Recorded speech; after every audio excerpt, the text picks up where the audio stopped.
É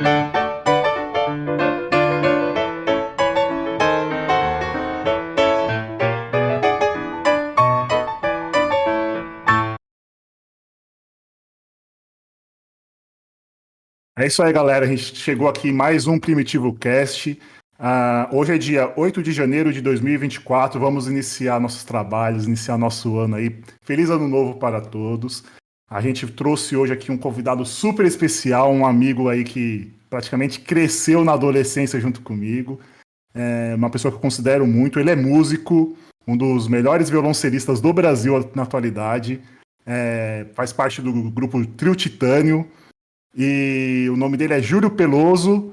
A gente vai dar as boas-vindas aqui pro Júlio, deixar os irmãos Quevedos também falar as boas-vindas aí pro Júlio, e depois o Júlio dê suas boas-vindas, se apresenta da melhor forma possível aí. Vai lá, Vini. Olá, pessoal. Júlio, muito obrigado, tá? Um prazer inenarrável. Muito obrigado pelo seu tempo, pela sua disponibilidade, né? A gente sabe que você é um cara famoso. Então, cara, muito obrigado pelo seu tempo e que a gente colha boas histórias, bons momentos de toda a sua trajetória. Obrigado mesmo. Júlio, muito prazer aí, cara, conhecer você aí. Vai ser ótimo. Tô curioso pra caramba saber. O Felipe tava com uma expectativa gigantesca aí. Na hora que ele falou que você aceitou, a gente nem acreditou, cara. Ficamos todo mundo muito empolgado aqui. Obrigado. Por favor, o palco é seu. Manda bala. Fala, rapaziada. Tudo bem? Obrigado pelo convite. É um prazer estar aqui com vocês. Bom, para quem não me conhece, eu sou o Júlio Peloso. Sou violoncelista, músico, artista formado, né? Tenho o meu bacharelado em violoncelo, né? Trabalho não só com violoncelo, mas com música em geral, né? E é isso, gente. Estamos aí para trocar aquela ideia aí. Obrigado pelo convite. Muito legal. Não precisa ficar nervoso, tá? Aqui é um bate-papo entre amigos. É. Vamos lá. Eu vou para pergunta primordial. Como que é o primitivo do Júlio? Da onde vem o Júlio? Quem é o Júlio? Da onde você nasceu? Da onde é a sua família? Você tem irmãos? Você não tem? Você é o filhinho da mamãe? Como que surgiu aí depois o violoncelo na sua vida? Como que surgiu a música na sua vida? Quiser falar aí dos seus primórdios, né? Fique à vontade. Bom, eu sou o irmão mais velho, né, da minha casa. E nós fomos em 3, né, filho de pai e mãe. E mais 2 depois que vieram um tempinho depois que foram adotados, que eram primos, mas foram criados como irmãos. Então, eu fui o mais velho de uma família de 5, né? Não era o filhinho da mamãe, é o filhinho que trabalhava, né? É o filhinho que ajudava em casa. Comecei na música aos meus 12 anos de idade, num projeto social. Que esse projeto social, ele ficava dentro da Fundação Casa, onde minha mãe trabalhava. E ela falou assim, pô, você quer estudar música? Você sempre gostou tanto, você sempre viu seu pai tocando e falou que queria estudar. E eu falei, claro, vamos embora. Aí era lá no Babi Barione, dentro do ginásio do Ibirapuera. E aí acordava cedo, às terças e quintas-feiras, ia lá e fazia aula das 9h30 até às 11 horas da manhã. Aos poucos, fui me interessando cada vez mais pelo violoncelo, né, que foi o instrumento que eu escolhi. Método coletivo, tinha lá violino, viola, contrabaixo, tudo. Método me levou a tocar em orquestra e tudo mais, e com isso eu fui me aprofundando e cada vez mais gostando do que eu estava fazendo com música. Né, e aí eu levei isso como profissão. Legal. Você falou que tinha lá o violino, o violoncelo, o contrabaixo, a viola, né? Por que você escolheu o violoncelo? O que te chamou a atenção ali? Você já chegou sabendo que era o violoncelo que você ia saber? Porque você tinha 12 anos, né? Como é que você já chegou e se encantou pelo violoncelo? Inclusive, normalmente o pessoal se encanta mais por violão, guitarra, né, bateria, né, baixo. Eu tinha em casa meu pai que tocava violão, né? E por mais que ele não tocava profissionalmente, eu gostava bastante. Era um instrumento que eu tinha ali, aquela brincadeira de encostar, de tocar. E um pouquinho antes na escola, durante o meu 4º ano, teve aula de flauta doce. Então, eu já estava envolvido de alguma forma com música, mas eu queria estudar algo mais interessante, assim, um pouco diferente. Então, quando eu chego lá, na verdade, eu conhecia o violino, conhecia o violoncelo, a viola eu não conhecia, pela erudita foi uma surpresa. Eu falei assim, peraí, sabia que não era o violino, mas Né? Eu falei assim, peraí, é uma viola, então a viola ela tá no meio do recheio, mas eu não tinha conhecimento nenhum. Contrabaixo, sabia que era um contrabaixo, mas não sabia que ele dava para ser tocado de arco, porque eu achava que era um contrabaixo de jazz. E foi muito interessante ver aquilo tudo. Só que quando eu chego com a ideia de tocar violino. Só que tinha lá uns 30 violinos e tinha 2 violoncelos. Aí meio que assim, você não quer tentar o violoncelo? Eu falei, ah, posso tentar o violoncelo, sim, né? Putz, eu falava assim, putz, tem aquele Anthology do Nirvana, aquele acústico que tem o som do violoncelo. Eu tinha aquilo na cabeça e tinha uma música da Plebe Hood chamada Ter Quando Esperar, que tinha o Jacques Morelenbaum fazendo aquele dorirorira, que eu lembrava que era o som do cello. Eu falava, meu, se não tem duplo violino, acho que é pra eu tocar esse negócio mesmo. Aí eu sento no instrumento e eu sinto toda aquela vibração quando você toca com o arco. Que eu cheguei, a turma já tinha um mês, né? Eles não estavam totalmente iniciantes, né? Eu chego a turma formada, já tinham tido as 8 primeiras aulas, né? E aí eu pego todo torto o instrumento, passo o arco na corda, né? E vem aquela vibração toda no corpo, eu falo, cara, isso daqui é muito melhor que o violino. Ainda bem que eu não fui pro violino. Então, assim, a sensação, quando eu começo a tocar, eu falo assim, não fui eu que escolhi esse instrumento, não. Ele que me escolheu, porque parece que mexeu comigo ali na hora que eu sentei para tocar. E aí depois passaram-se 22 anos e eu nunca mais desgrudei do instrumento, né? É, quando você sentiu ali o instrumento, sentiu a vibração, é, qual foi as emoções que você teve? Você consegue descrever as emoções de quando você toca um violoncelo? Porque não é um instrumento comum, né? Não é um instrumento popular. Como que é tocar um violoncelo? E se você puder explicar o que é um violoncelo, porque muitas pessoas vão só ouvir, né, o podcast, não vão enxergar, não vão ver. A gente vai colocar aqui a imagem do violoncelo depois, para quem estiver vendo o vídeo com Isso. imagem, mas quem estiver ouvindo, tenta descrever um pouco o violoncelo aí, porque você falou que ele abraça o corpo, né? Como que é o violoncelo? O violoncelo ele é um instrumento de cordas da família das cordas, né? Então, quem tem como visão um violino, você tem que imaginar que o violoncelo ele é um pouco maior que um violão, né? Só que é um instrumento de 4 cordas, assim como o violino. E ele tem graves, médios e agudos, né? Ele tem um grave bem encorpado, bem cheio, e ele tem a região aguda dele, onde ele alcança as notas do violino também. E quando eu falo que ele vibra bastante, é porque ele tem uma caixa muito grande, e essa caixa você consegue sentir toda a vibração da corda, né? E eu acho o violoncelo um instrumento super expressivo e ele tem uma facilidade de mostrar algumas coisas tipo mais melancólicas, mais sentimentais, né? Não que você não consiga transpor também alegria com esse instrumento, mas ele tem uma dramaticidade que é só dele.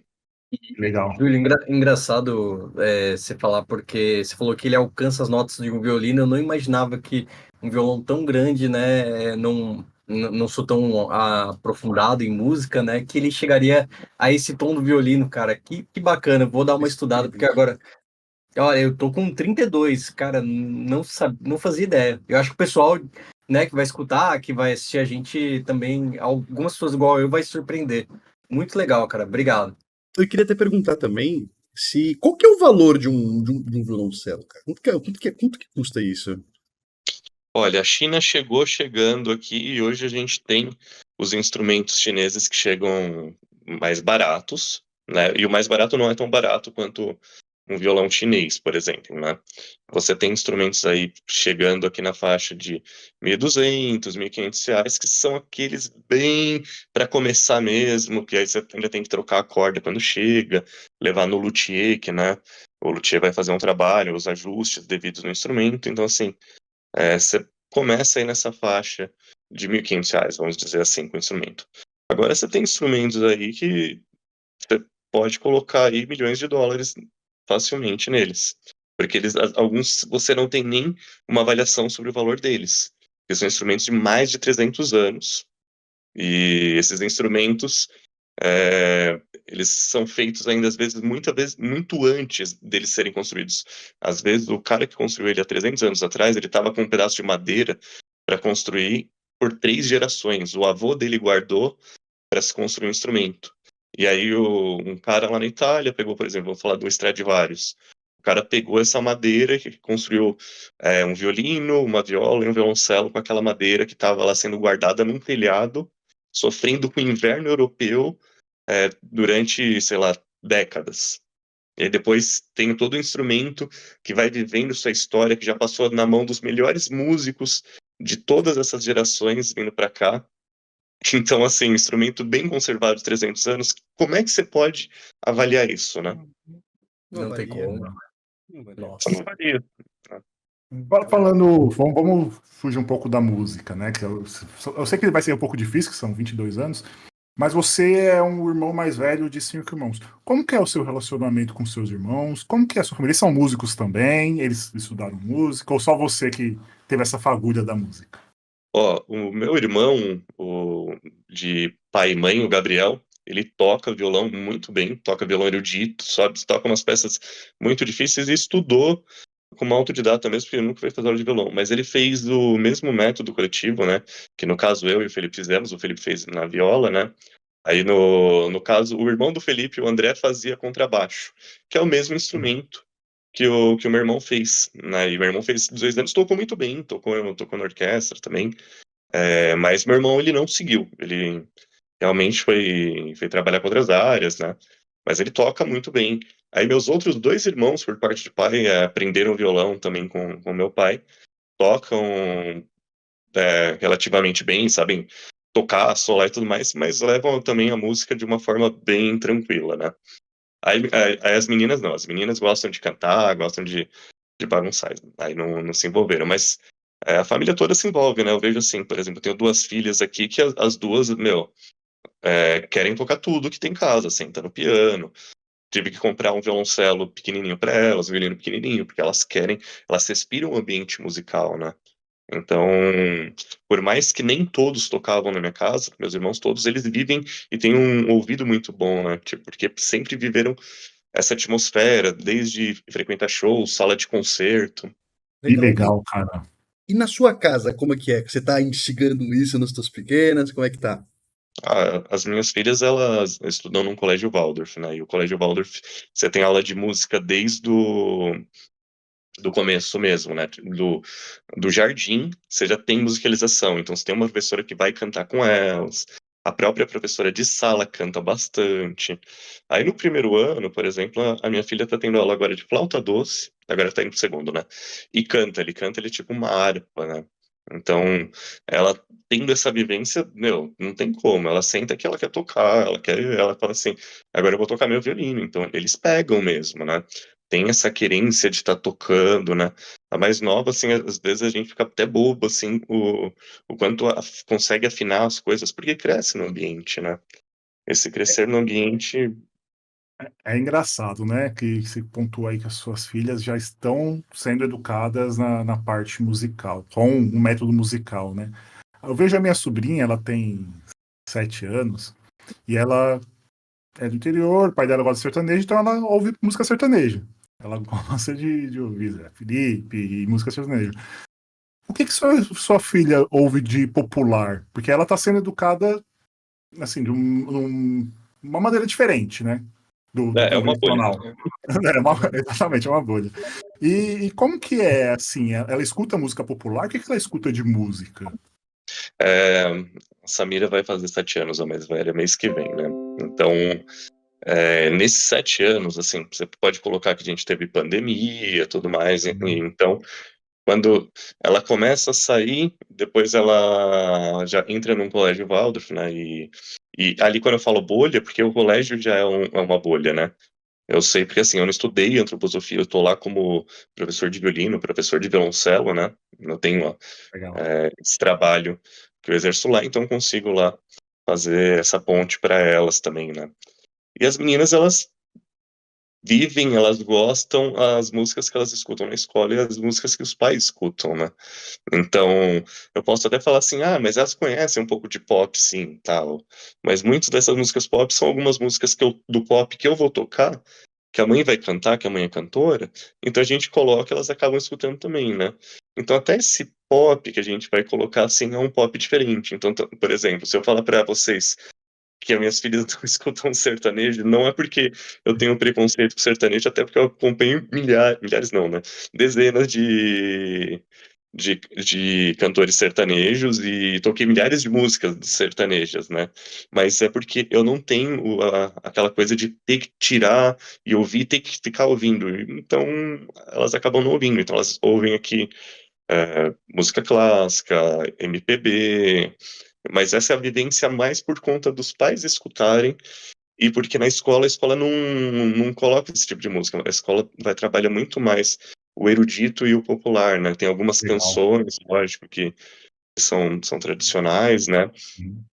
Algumas canções juninas, não, folclore, tudo isso, mas assim, elas não têm esse contato com música de massa, né? A gente tem pouco contato também com tela, então o máximo assim que as crianças normais que eu posso falar é que elas escutam as músicas da Disney. E toda criança gosta, é o mais normal de resto. Olha, eu vou falar, meu filho tem 9 anos. E ele pega no celular, ele tem o celular dele, enfim, né? Acho que eu errei bastante nisso. Outro dia eu tô dirigindo o carro, aí do nada eu vejo ele assistindo um funk no celular. Nada contra o funk, tá? Mas, enfim, eu me assustei. Eu falei, poxa, pai é roqueiro, né? Gosta de música, gosta de rock, né? Aí eu olhei, eu que isso, Arthur? Tá no vídeo, pai. E realmente, isso que você falou é muito importante. A tela faz muito mal. Muito mal. Agora eu tô controlando mais, mas, cara, bacana esse papel que você tá fazendo com suas filhas. Eu me Mas é surpreendi. difícil. Eu acho que é muito difícil, principalmente pós-pandemia, porque assim, tem muita gente que fala do tela zero, mas eu acho que o tela zero, depois da pandemia, ficou praticamente impossível para Impossível. essa geração.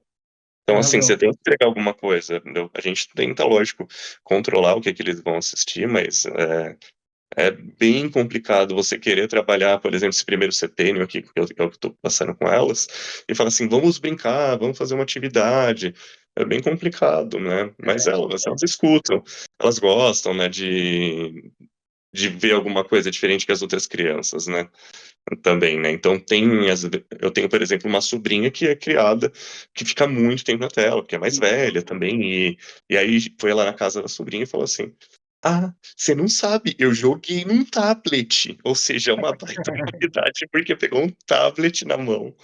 Porque até a tela, a gente não coloca o celular, a gente coloca a tela, tipo, meu, TV zona, grandona, não deixa super alta, volume baixo, pra, meu, se trabalhar de Legal. uma forma bacana. Legal.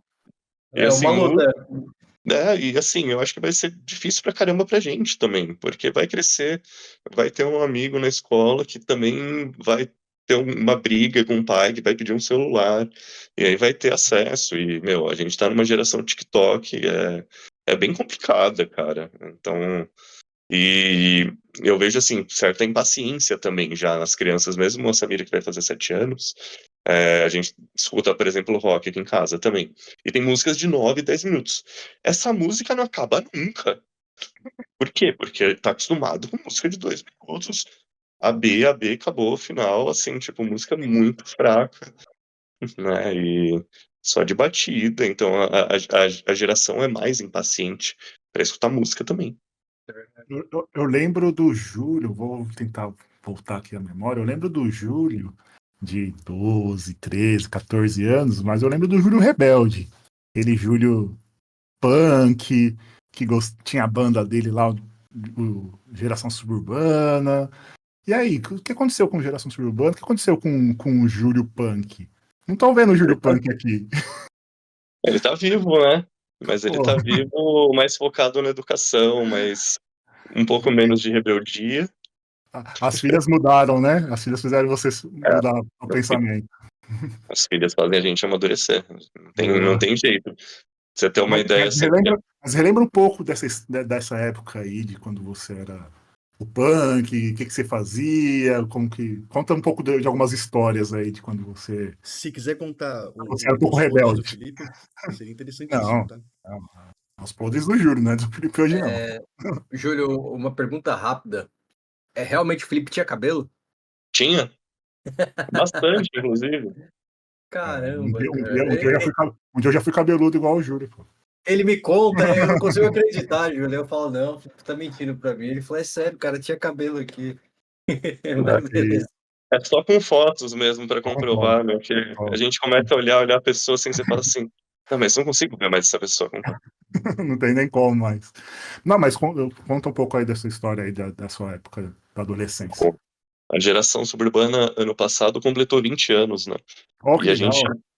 a gente tocou, né? Fizemos shows, a gente tá tocando, né? Mas existe as prioridades musicais, né? Eu vivo de música, né? Eu trabalho com música, meu ganha-pão é música. Então, a geração suburbana é o único trabalho musical que eu tenho que eu tomo mais prejuízo do que eu ganho dinheiro. Que Então, bom. assim, É o hobby, pô. É o hobby da música dentro da música. e aí, assim, os caras às vezes chamam a gente pra tocar numa casa de show e falam, não, vamos fazer. Aí, sábado, 7 horas da noite. Sábado, 7 horas da noite é o filé mignon dos trabalhos, né? Então, assim, eu tenho lá um trabalho super bem remunerado. Aí eles falam, não, mas vai ter cachê. Aí eu falo, ok. Aí eu deixo de pegar um trabalho bem remunerado e vou tocar com a geração suburbana, que vai ter cachê. Aí você vai ver o cachê é uma bilheteria que vai ser repartido em 4 bandas. Aí, beleza, deu lá R$ 1.600. Nossa, R$ 1.600, ótimo. Vamos ver quando vai ser essa partição. 800 para casa. Eita, nós. Aí fica R$ 200 para cada banda. Aí eu tenho uma banda de três pessoas, de 2 pessoas que tocam comigo. Então aí eu divido isso, daí já vai dar R$ 66 para cada um. Aí eu chego na casa, eles vão lá e me dão uma comanda de R$ 30. Ou seja, não dá nem pra comer direito.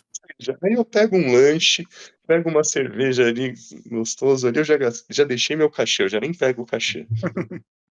Aí às vezes eu gastei ali tipo R$ 20 de estacionamento, uns 30 de combustível, eu falo assim, Negativo. Não valeu eu a pena. não ganhei nada E ainda deixou de e ganhar no deixei outro. de ganhar.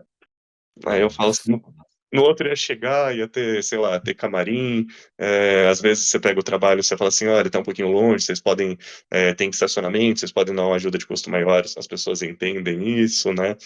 E ali não, ali é assim, pô, tá todo mundo ganhando, ninguém reclamou, só vocês reclamaram.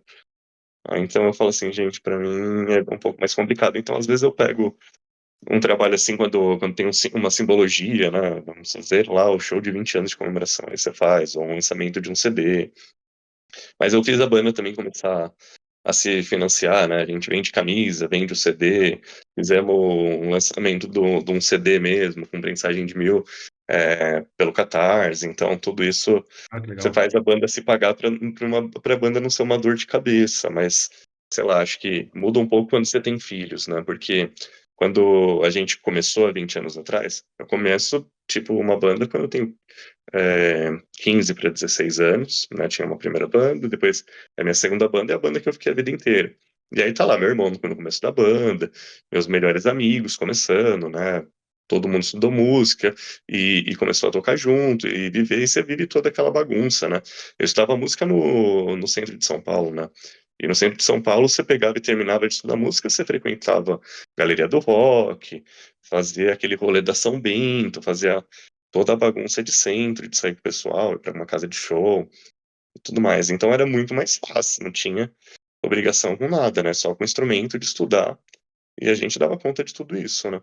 Aí depois, com o tempo vai passando, toda aquela bagunça, você fala assim, tá mais difícil, o trabalho tá pegando. Depois, quando entra as filhas, aí fica, putz, você fala assim, putz, eu tô estragado aqui, toquei, não ganhei nada.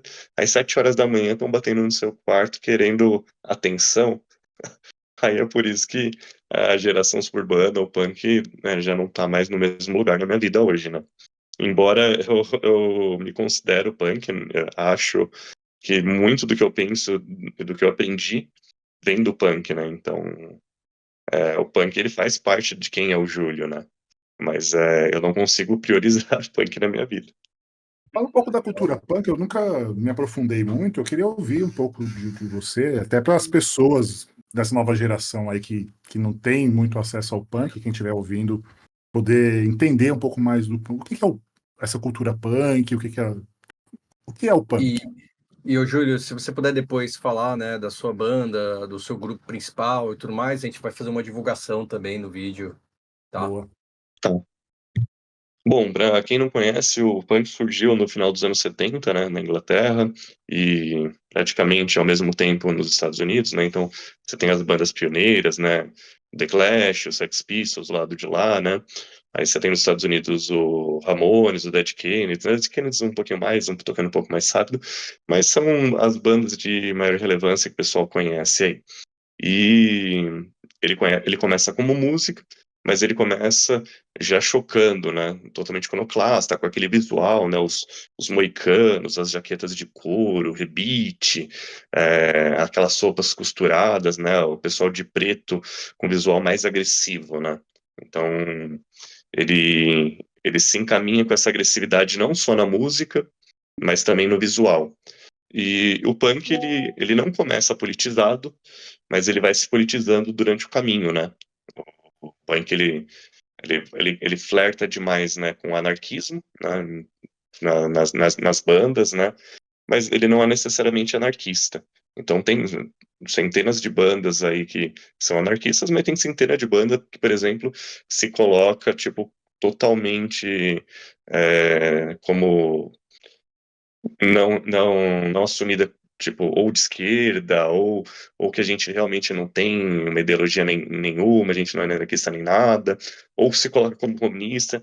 Então, tem várias vertigens aí, mas sempre caminhando para o lado do anarquismo ou da esquerda, uma forma pensando mais naquelas coisas da Revolução Francesa, liberdade, igualdade, fraternidade, né? E o punk, ele tá aí até hoje, depois que ele saiu do.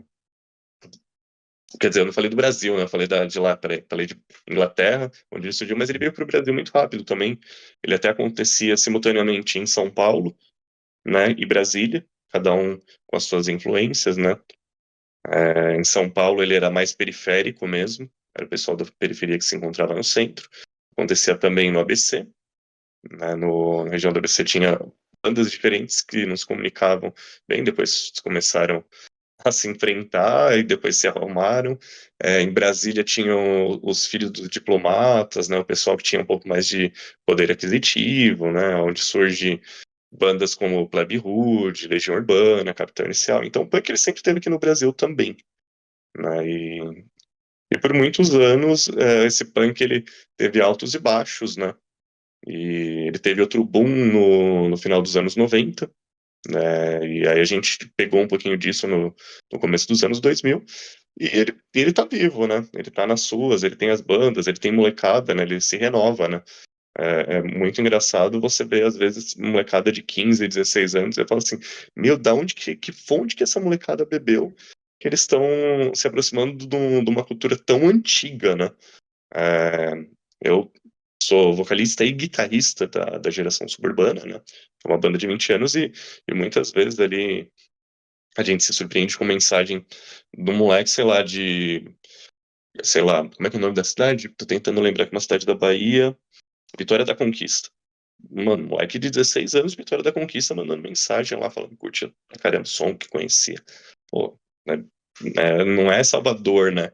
É Vitória da Conquista, e é um moleque de 16 anos. Eu falei, meu, essa cena de Vitória da Conquista deve ter alguma coisa diferente, né? Porque ele se alimenta, não é uma coisa só de metrópole, né? Tem pequenas cenas em interior, né? E na Inglaterra é muito forte, nos Estados Unidos algumas cidades também é muito forte. Então o punk ele existe e continua, né, com a sua cultura aí.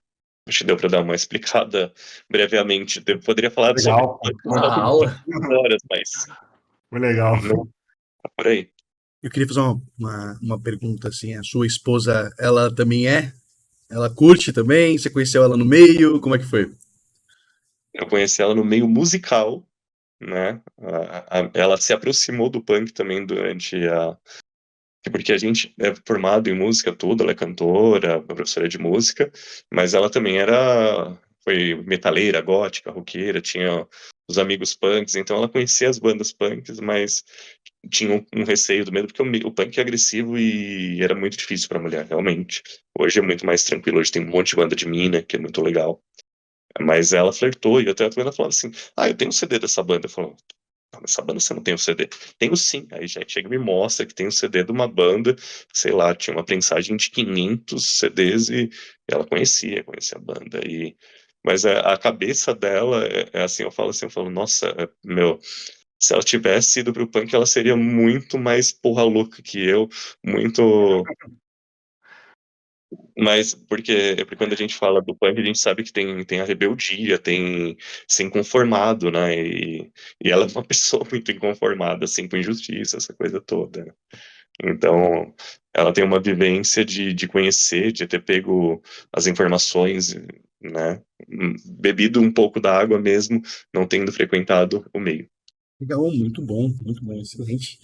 E fora, a gente sempre tenta voltar você pro seu primitivo e por aí vai. Então, essa época que você estava na idade do quê? Dos 15 anos, 16 anos, e você conheceu ela nessa idade, ou foi mais tarde? Como é que foi?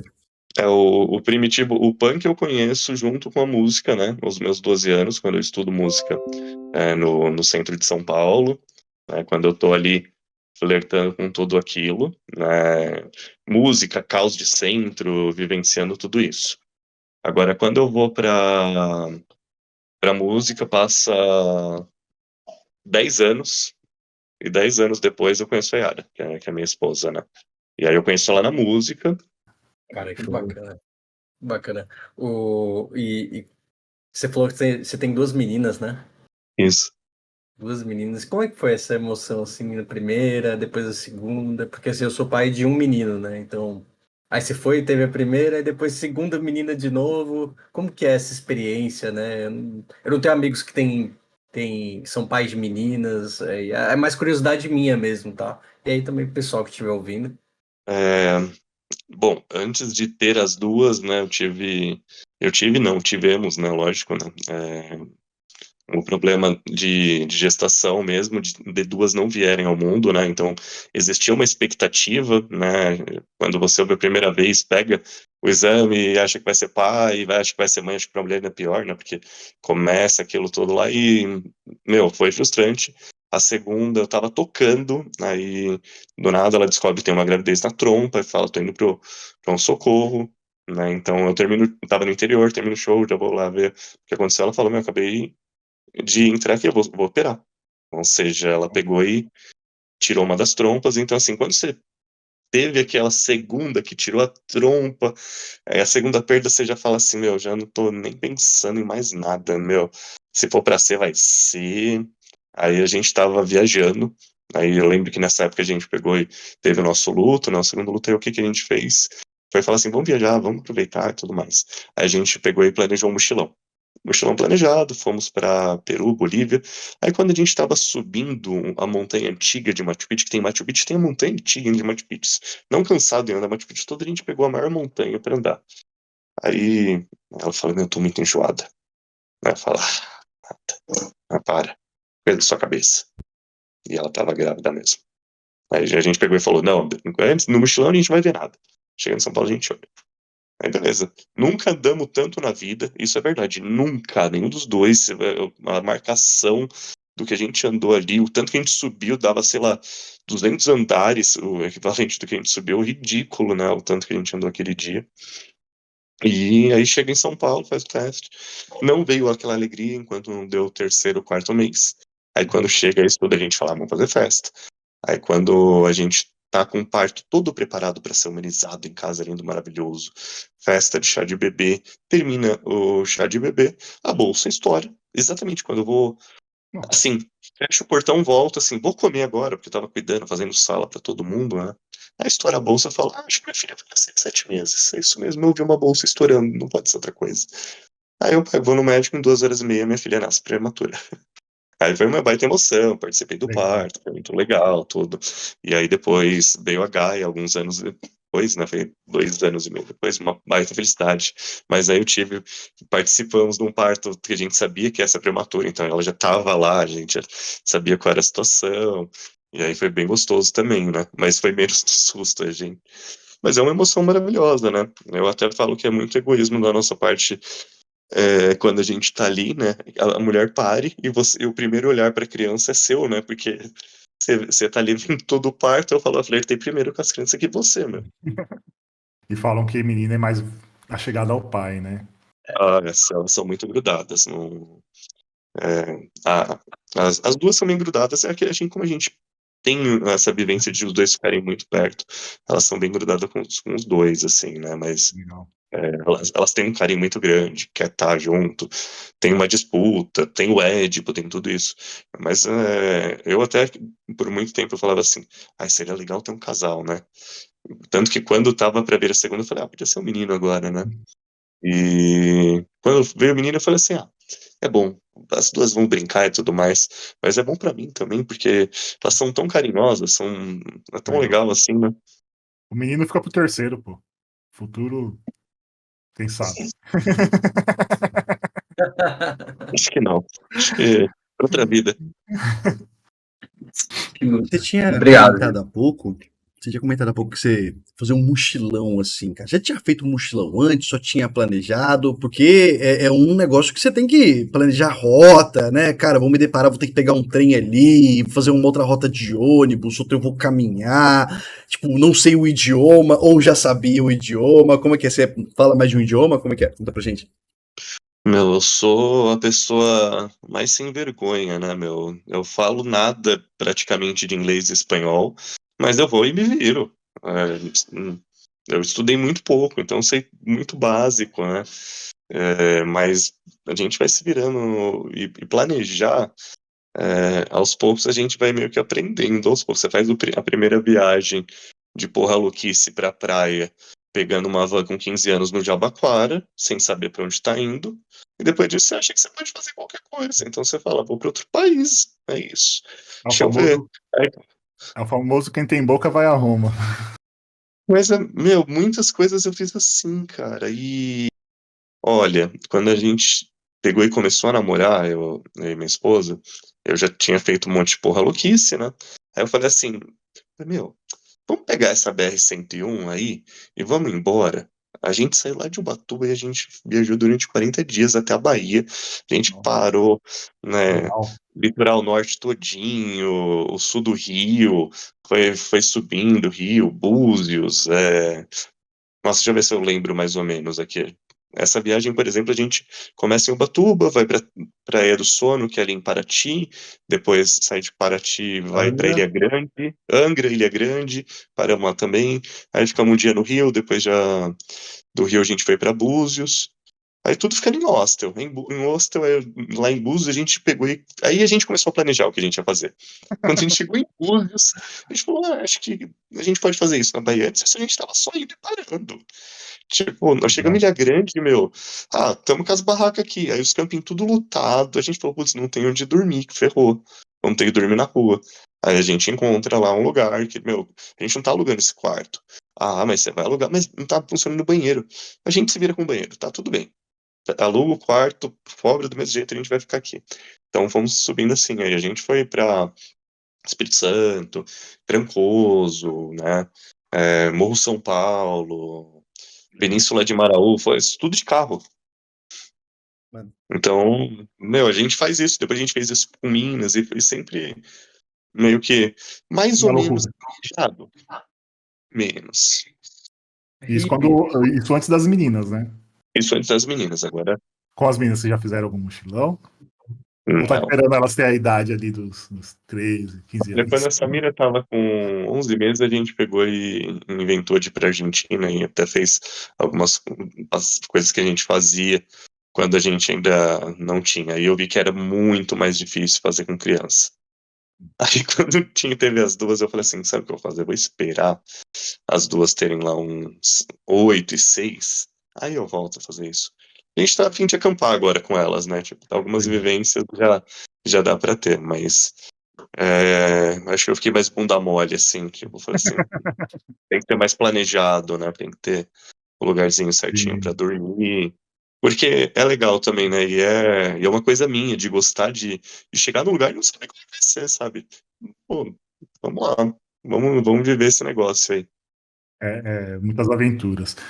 Eu sempre tive uma dúvida para quem é músico, né? Anda sempre com um instrumento do lado, para onde vai, se é na Argentina, se é na Colômbia, Peru, se é no Ubatuba ou Rio de Janeiro, sempre está ali com o instrumento do lado. Quando acaba o orçamento, é comum tirar o chapéu, parar na praça e começar a tocar e ganhar o dinheiro? Ou como é que funciona isso? Eu sempre acho que esse pessoal que para em praça é alguém que está andando. Ah, vou tirar o meu extra aqui, para e tira o seu extra. Como é que funciona isso? Não, tem muita gente que faz isso.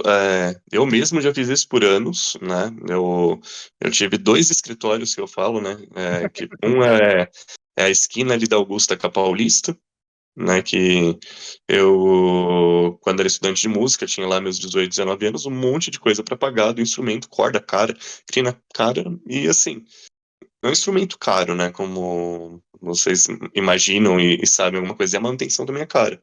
Então a gente pegava, saía do ensaio de orquestra, ia tocar na rua, colocava o chapéu e ganhava lá os trocados, e esses trocados, às vezes, era o que salvava para você fazer tudo o que você precisava fazer, né? Pagar desde uma condução para ir para algum lugar, até tipo colocar uma boa corda no seu instrumento e ou viajar ou comprar alguma coisa que você quer comprar. Então, assim, muitas coisas que eu fiz foi com dinheiro de rua, né?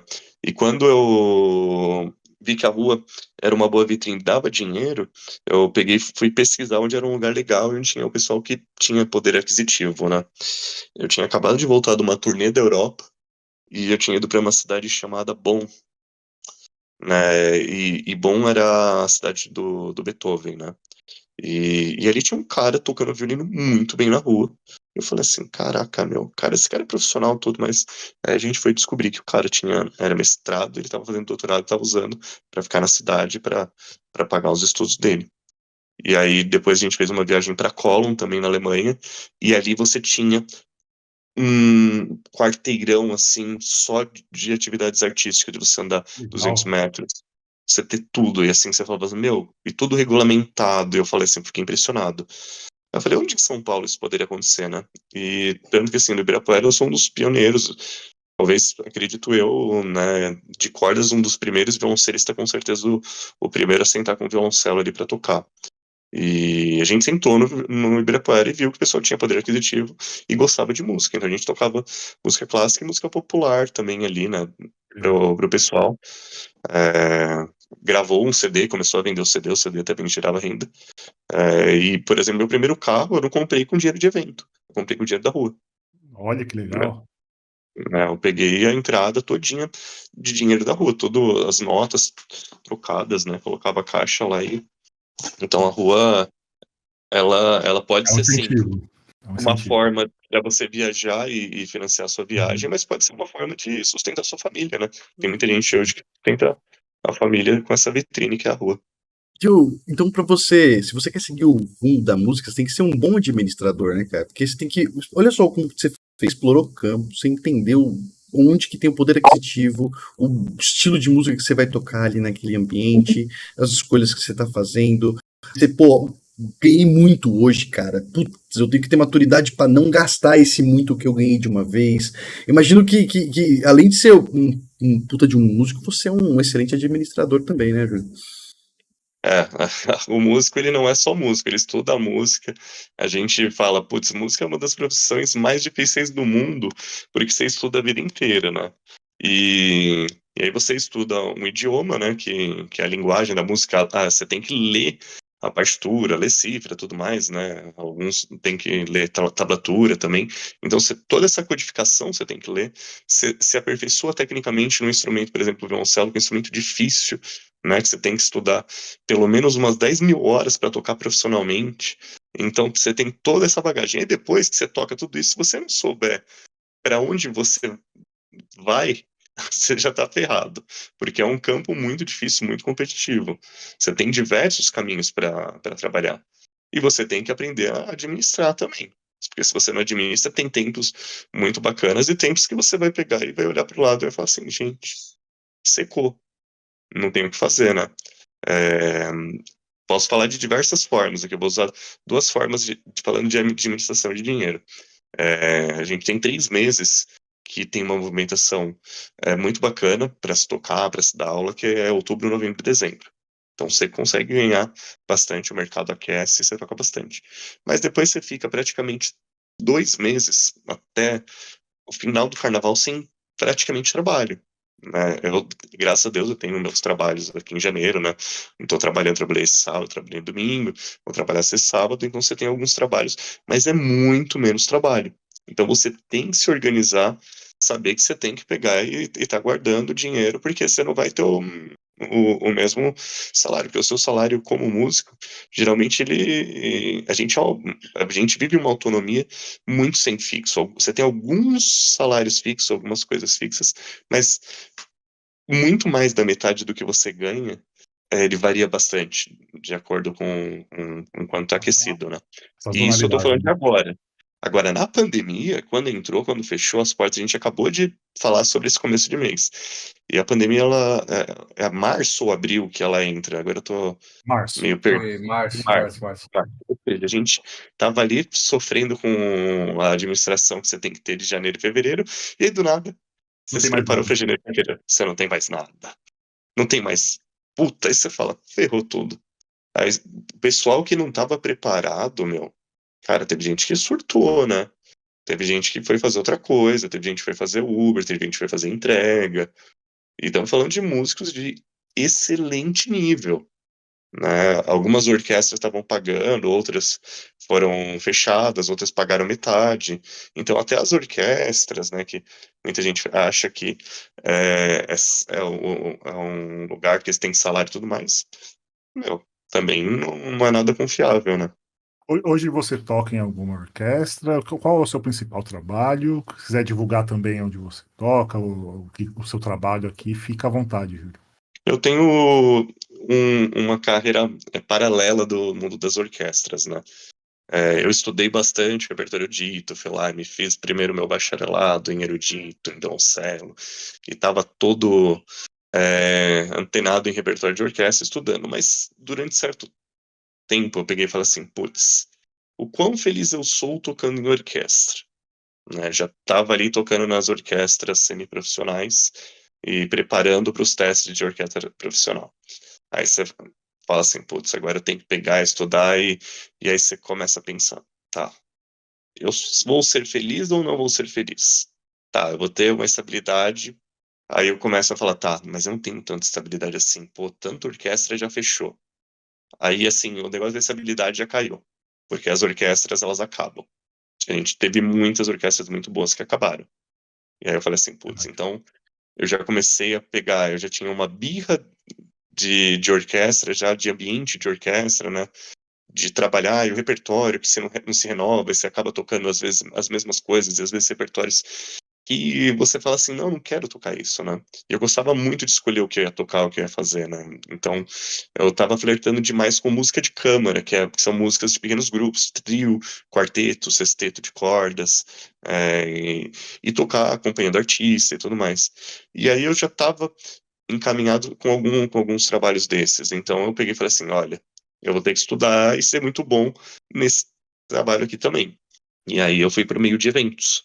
Aí eu tive lá o meu quarteto, meu duo, né, meu sexteto de cordas, meu trio de cordas, e tudo isso é, começou a decolar. Aí meu último trabalho fixo, né, foi uma banda sinfônica, né, foi o último trabalho fixo para ganhar, pagar a conta que eu tive, que foi na Banda Sinfônica do Exército.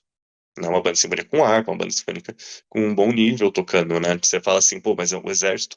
Pois é, eles tinham um cartão postal bem bacana. Tinham, não, tem. Agora com menos cordas, né? Um pouco mais enxuto.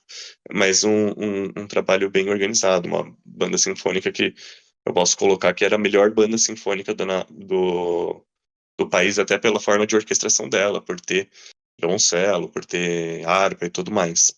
E era bom porque tinha um fixo, mas depois passou 3 anos que eu trabalhei, eu falei, tchau, benção, vou fazer minhas coisas, e foquei só nos meus trabalhos, né? E fazem 10 anos que eu toco em orquestra apenas como freelance. Então, sei lá, vem um artista X aqui, putz, tá pagando um cachê legal, vou fazer. Espetáculo da Disney, adoro tocar Disney, né? Tipo, o último que eu fiz agora foi o Frozen e tal. Putz, bacana pra caramba, vamos lá, vamos fazer um mês de ensaio, um mês de apresentação. Então são trabalhos muito específicos, né, de orquestras que eu faço hoje. Então é um freelance. Mas os meus trabalhos hoje, eu tenho Vamos falar aqui, ó, um sexteto de cordas que toca rock, que esse daí é o que eu idealizei quando era moleque, moleque roqueiro, queria ter um trabalho, né? Então a gente faz Sescs, né? Chama Six, né? Six, sexteto de cordas, né? Depois posso até passar o Instagram aí para quem tiver interesse. E também tem o Trio Titânio, que está com mais de 10 anos. Esse aí já tocou em uma dezena de países, né?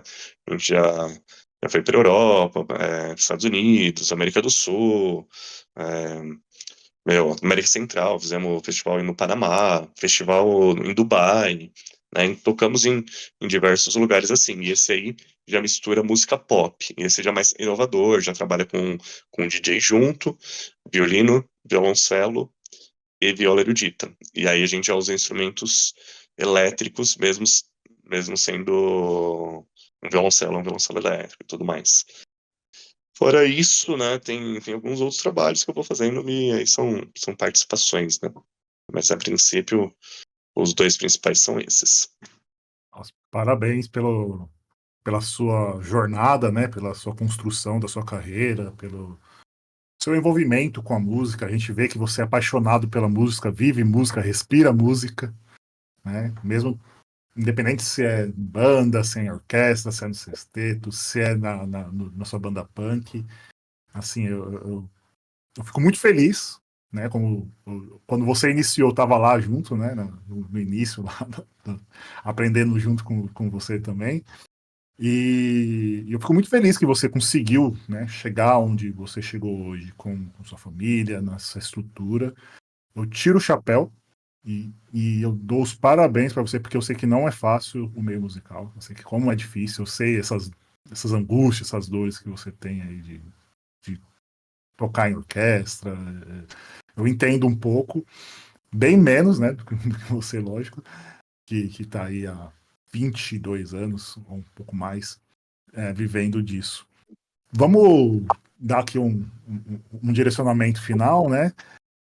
Se você quiser falar mais alguma coisa, algo que você queira expor, fazer uma declaração para sua esposa, para ela ouvir depois, fica à vontade e a gente já vai direcionando aqui pro término.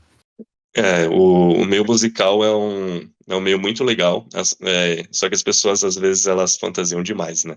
Elas acham que viver de música é algo que assim, putz, o cara vai acordar todo dia felizão, porque ele vive do que ele ama, porque foi a primeira coisa que ele escolheu na vida, e putz, cara, isso é muito louco mesmo, porque realmente, né, sabe, a gente ama música, a gente gosta, a gente ouve música, a gente vive, a gente respira, só que uma coisa é você ter todo esse amor e toda coisa envolvida quando você vai estudar e trabalhar profissionalmente com aquilo, né?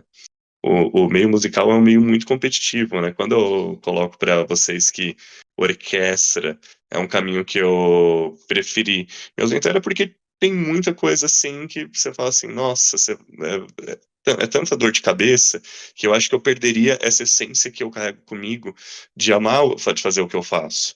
Então eu via muitas pessoas muito tristes dentro da carreira delas, né? E eu tenho amigos, meu, que amam muito, que começaram comigo, que o Felipe também conhece, que são apaixonados por essa carreira de orquestra. E para eles, assim, quando eles estão tocando ali, vão, sei lá, tocar na Sinfônica de São Paulo ou passou na USP, eu admiro, porque eu sei como é difícil a jornada e valorizo também a jornada, mas eu acho que o mais difícil ainda é os problemas mentais que se adquire tocando nesse ambiente. E que eu não teria como, né? Eu acho que eu não teria a felicidade de fazer o que eu faço com música, porque assim, até quando eu toco com uma banda punk, que é a Geração Suburbana, que não me dá dinheiro, é uma coisa que eu levo comigo e ela tá em ativa ainda, porque faz sentido para mim. Né? Então, porque ela existe, ela tá ali. Quando deixar de fazer sentido, eu simplesmente não vou tocar ela. Acabou, né? Então, os trabalhos que a gente faz, eles devem ter paixão, né? A gente é movido de paixão, né? E a música, ela continua sendo algo para mim que ela me movimenta, eu me emociono com música, eu choro com música, eu fico feliz com música, né? Então, é, se eu perder isso, talvez eu não vou conseguir entregar quando eu estiver tocando meu violoncelo da forma onde eu consiga realmente tocar o coração das pessoas, arrepiar mesmo, ela sentir na pele, né, que o que a gente está fazendo ali musicalmente é verdadeiro, né? Muito bom. Muito bom.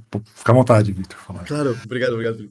De fato, dá pra escutar na sua voz. Quando a gente vê você falando, dá pra sentir, cara, o quanto você ama isso, o quanto você quer. Eu queria deixar aqui pra você uma dica de você comprar um daqueles home motor, sabe? Que você vai viajando assim, cara, pelo mundo e dando, sabe? Eu acho que é sua cara, mas não parece, pessoal. Ele dirigindo o olho dele assim com a família dele ali e fala, não, tô indo fazer um show que eu fechei lá em Curitiba. Vambora, bora! E digo, bora, sabe? Um negócio assim. Coitada das meninas, meu senhor. Elas vão junto, vão tocar junto, cantar junto. Aí sim. Muito bom. Obrigado, Júlio, né, pela oportunidade, por dar essa oportunidade da gente te ouvir. Obrigado por mostrar pra gente esse universo musical, contar a sua história, de compartilhar aqui com a gente, compartilhar a história da sua família. A gente sente que você é apaixonado pela sua família, apaixonado pela música, e só traz alegria pra gente. Só traz satisfação, né, de poder ouvir essa história muito bonita. E a jornada, a gente sabe que teve aí os desafios. Muito obrigado mais uma vez. Fica à vontade aí, Vini, Victor. De novo, Júlio, eu não fazia ideia, né, que eu ia escutar uma história tão bonita, né, uma trajetória de vida quando a gente começou, né, a conversar aqui. Cara, é inspirador, de verdade. Eu espero que o pessoal que vai escutar a gente, né, o pessoal tenha o interesse em conhecer o seu trabalho. Para mim, né, que como ouvinte também, foi inspirador. Obrigado, eu desejo muito sucesso. Vamos juntos, vai longe, cara. Obrigado. Querido, eu queria dizer que, por favor, volta. De verdade mesmo, volta para falar com a gente mais um pouquinho no futuro próximo. Eu ia ficar muito, muito feliz de poder escutar um pouquinho mais. É muito pouco tempo que a gente tem aqui para poder aprender e óbvio, quem tá escutando aqui é músico, cara, ele com certeza tá falando assim, caramba, bom, é o caminho, nossa, dá certo, eu quero. Cara, lindo demais, parabéns do fundo do coração aí, cara, quero muito ter a oportunidade de falar mais vezes com você. Obrigado. Eu que agradeço, gente, a oportunidade, foi uma delícia. Voltarei, é só convidar, pode deixar. Tem muita história aí, muita coisa, até para quem é músico, quiser dicas aí, pode ser alguma coisa mais direcionado também. Foi um prazer meu encontrar o Felipe, conhecer vocês, e desejo muito sucesso para vocês com o podcast. Valeu, obrigado, Júlio. Na próxima vez a gente faz uma sessão só de punk, hein? Fica horas falando de punk, você falou aí. Meu...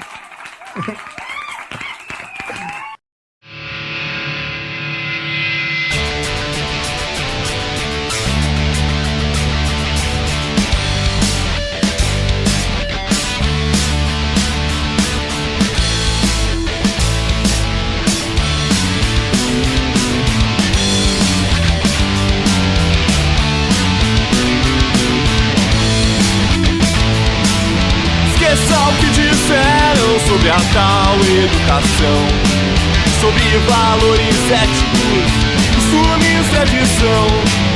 Ninguém vai me dizer como falar ou como agir. O seu próprio destino, você deve decidir. Eu não quero ser manipulado por ninguém. Sou livre e me governo muito bem. Eu não quero ser manipulado por ninguém. Sou livre e me governo muito bem.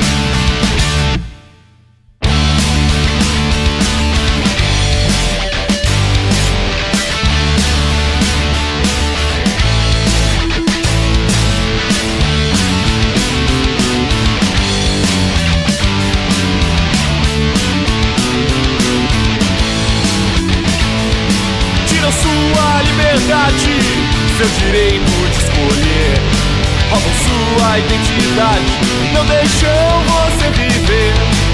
Cortaram suas asas, você não pode voar. Ninguém cega os seus olhos, comece a enxergar. Eu não quero ser manipulado por ninguém. Sou livre e me governo muito bem. Eu não quero ser manipulado por ninguém. Sou livre e me governo muito bem.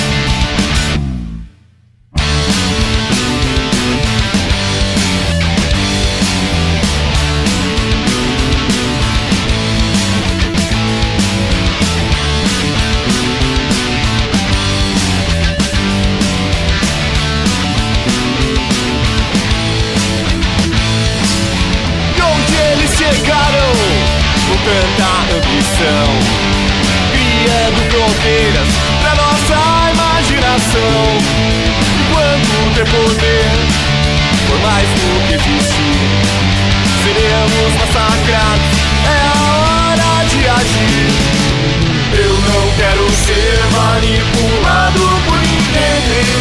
Sou livre e me governo muito bem. Eu não quero ser manipulado por ninguém. Sou livre e me governo. Sou livre e me governo.